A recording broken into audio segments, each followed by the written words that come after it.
Now in this video, let us solve another kind of problem. This is the problem.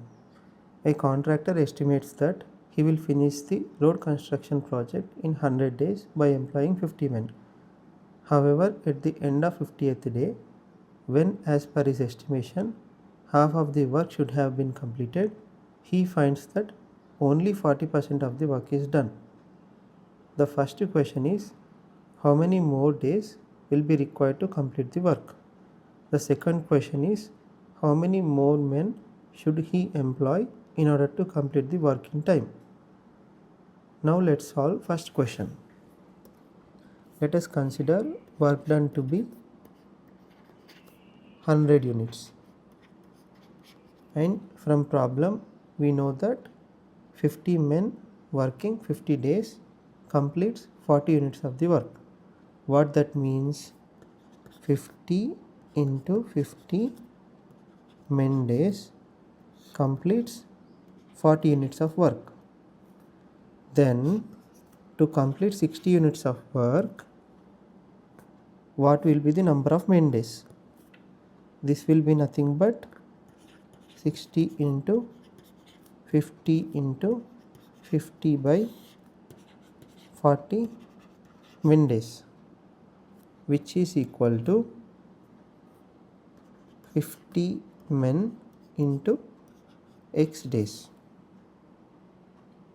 Now we need to solve for x. MD will get cancelled, 50 and 50 will get cancelled, and here 0 and 0 will get cancelled, and 4 ones, 4 15s. So x is equal to 75 days. This is the answer to the first question. Now let us solve second question.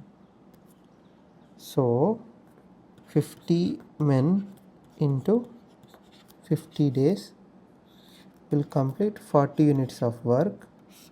To complete 60 units of work, how many men days it will take? It is nothing but 60 into 50 into 50 by 40 men days, which will be equal to 50 days into x men. Now we need to solve for x. X will be 75 men.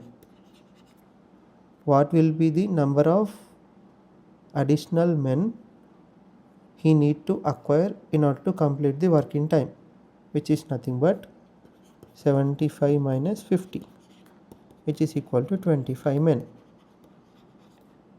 This is the answer to the second question.